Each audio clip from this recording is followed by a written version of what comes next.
So this exploitation of Mother Earth, because in a sense the capitalist system appropriates the generosity of the feminine generosity of nature and of women, because as we were saying earlier, we, like women, do the unpaid care work that it's, you know, provides the economy a subsidy for the system to work.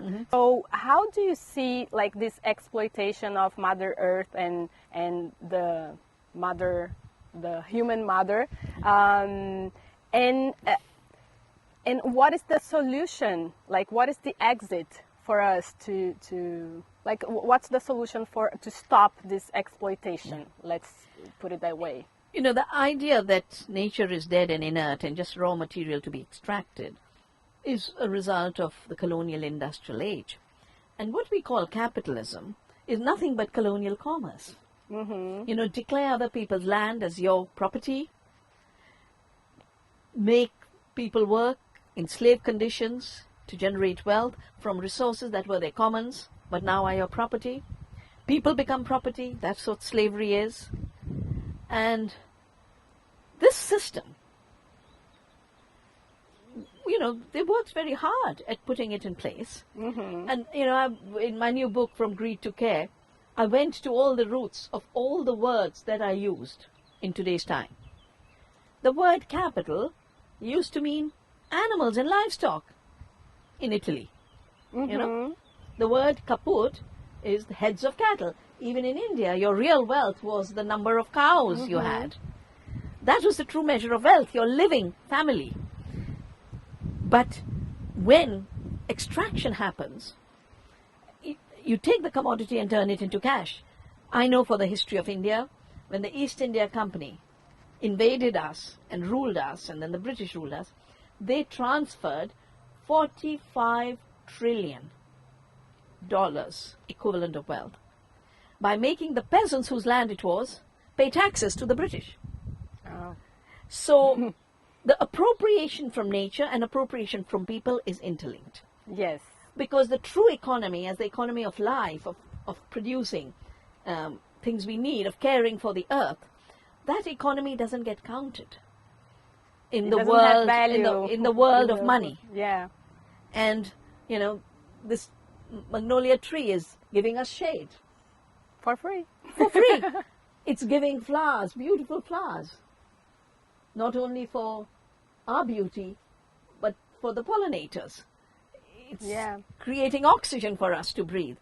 All of this is not counted, and it can't be counted, because living is much richer than measuring. You know, Descartes is the one who created the strange idea that it only exists if I can measure it, yeah? If I can measure the height of this table and its weight, that is true, the primary qualities. So he got rid of the true primary qualities, which is life, and he declared life as dead, yeah? Res extensa. And strict materialistic view. Narrow reductionist materialism. Because an ecological materialism is necessary, you know? We have to live and breathe. We have to live and eat. But this idea that the world is a machine, measurement creates reality, is not true. Life creates reality. Relationships create reality. The peacock's voice creates the reality. The same time when nature was declared dead and inert, women were declared passive. You know, the witch hunts, most people who were killed were women, were knowledgeable, healing women, experts of their time. They were the ones put on stakes. They were the ones burnt to death. And this violent construction of women as passive, nature is inert, is the connection. So how do we get out of this trap? How we get out of the trap by realizing that the relationship between women and nature is a creative relationship. It's not a relationship of passivity. It's a relationship of co-creation. It's a relationship of partnership, including knowledge. There's a very beautiful poem I've cited in my books which says, do you see those flowers across? there are 300 kinds of potatoes.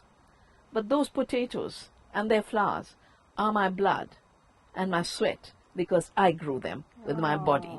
And this interconnectedness of no separation, that we are one, that we cannot be separate from the tree. You know, in yoga we have this beautiful breathing in and breathing out, pranayama, one of the most sophisticated thing. And basically, when you breathe in and breathe out, you say, soham, you are, therefore I am. And this knowledge of interconnectedness then creates liberation of a new interconnected kind. Not one superior part getting liberation by stamping on the rest. Not racism, not sexism, not anthropocentrism, but a new beautiful idea of freedom in interconnectedness. Universal freedom. Universal freedom with the diversity of all life. That the freedom of the fungi is the freedom of a fungi. The freedom of the tree is the freedom of the tree. Our freedom is the freedom of a human, but not in separation, in interconnectedness. And therefore respect, reverence becomes the basic mutual gift economy. And we don't have to measure it in money, because the people who are measuring it money have already worked out that if we own all of nature, and if we own the photosynthesis of every leaf of the planet, and if we own every drop of water flowing in every river, we can collect rents from humanity that will create $4,000 trillion. Now that is what we should be worried about. That we need a nature's economy where we realize nature's alive. We realize women and peasants and indigenous people work with nature. And that is the true economy. A fictitious economy of fictitious finance, cooking up 4,000 trillion to steal everything from the people who have protected it, from the women who protected it, indigenous. That is going to be the contest of this decade. That is going to be the contest. We've seen land grab, we've seen seed grab, you know. Why did I dedicate my life to saving seeds? Because the Monsantos of the world said we made the seed. We invented the seed. And therefore you will pay us rents. And you will not be allowed to have your own seed. So I learned 3 things. First, that they work by appropriation of the creation of value by life. Second, they create monopoly.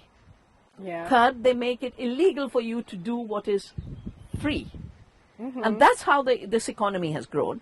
And the way we break out of it is recover the commons. We will not obey your intellectual property laws. We will save our seeds. We will not grow toxic GMOs. We will grow seeds that are climate resilient, that are nourishing, that are nutritionally dense.